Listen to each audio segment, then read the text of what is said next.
तो बच्चों चलिए प्रश्न को पढ़ते हैं। सूर्य के प्रकाश के लिए पृथ्वी पर तरंगाग्र की आकृति कैसी होती है। अब इस प्रश्न को समझने के लिए सबसे पहले हम प्रश्न की मुख्य अवधारणा को समझेंगे। तो सबसे पहले हम यहाँ पे देखते हैं मुख्य अवधारणा। अब मुख्य अवधारणा में हम क्या देखेंगे, तो मुख्य अवधारणा में हम देखेंगे कि हाइगन का द्वितीयक तरंग का सिद्धांत को समझते हैं। हम यहाँ पे हाइगेंस का द्वितीयक तरंगिका सिद्धांत को देखेंगे। हाइगन का द्वितीयक तरंगिका सिद्धांत, तरंगिका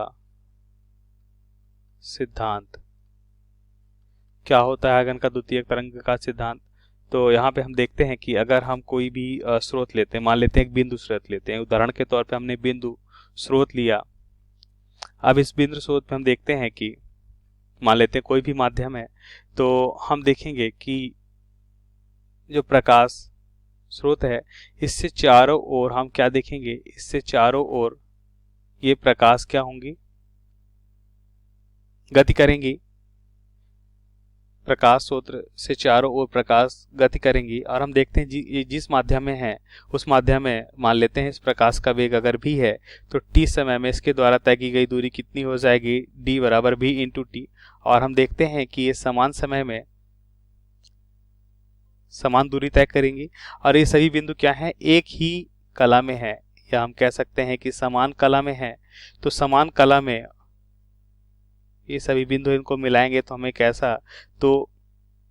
कैसी आकृति मिल रही है, गोलाकार। और ये क्या कहलाता है, एक तरंगाग्र कहलाता है। तो हमने देखा समान कला में ये पृष्ठ, या हम कह सकते हैं कि इस पृष्ठ में सभी बिंदु समान कला में हैं, तो इसलिए यह तरंगाग्र कहलाएगा। ये क्या कहलाता है, तरंगाग्र कहलाता है। और ये आकृति हमें बता रही कि कैसा तरंगाग्र है, गोलाकार तरंगाग्र है। तो ये हो जाएगा हमारा तरंगाग्र।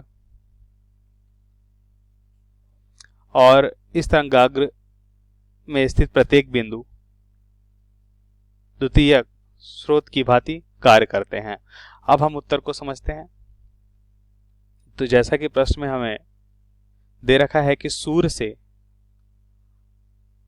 के प्रकाश के लिए पृथ्वी पर तरंगाग्र की आकृति कैसी होगी, तो सूर्य हमें पता है कि सूर्य का आकार जो होता है पृथ्वी की तुलना में बहुत ज्यादा है। तो ये हो जाएगा पृथ्वी, ये हो जाएगी पृथ्वी और ये क्या हो जाएगा, सूर्य। तो अब ध्यान से देखिए, तो यहाँ पे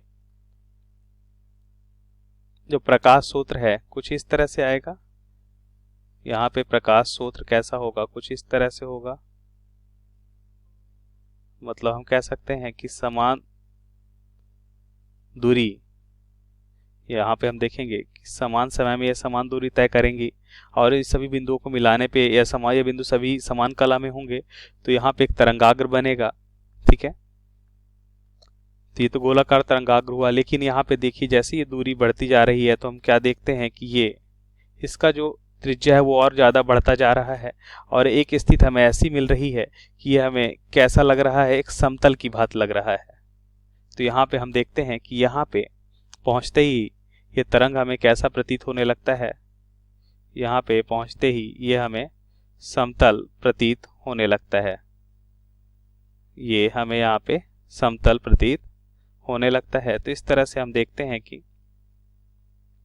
आकार, मतलब हम कह सकते हैं दूरी बहुत ज्यादा होने के कारण यहाँ पे हम लिख सकते हैं कि दूरी, हम यहाँ पे लिखते हैं कि सूर्य से पृथ्वी की दूरी बहुत ज्यादा होने के कारण, सूर्य से पृथ्वी की दूरी बहुत ज्यादा होने के कारण, सूर्य से पृथ्वी की दूरी बहुत ज्यादा होने के कारण तरंगाग्र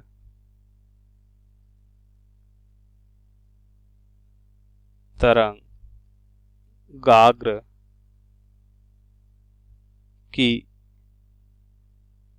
यहाँ पे हम देखेंगे तरंगाग्र की त्रिज्या अनंत प्रतीत होती है, अनंत प्रतीत होती, जिस कारण तरंगाग्र का पृष्ठ जिस कारण तरंगाग्र का तरंगाग्र का पृष्ठ तरंगाग्र का पृष्ठ पृथ्वी पर समतल बनता है या प्रतीत होता है, समतल प्रतीत होता है। तो ये हमारे प्रश्न का सही उत्तर है। आशा करते हैं आपको समझ आया होगा। धन्यवाद।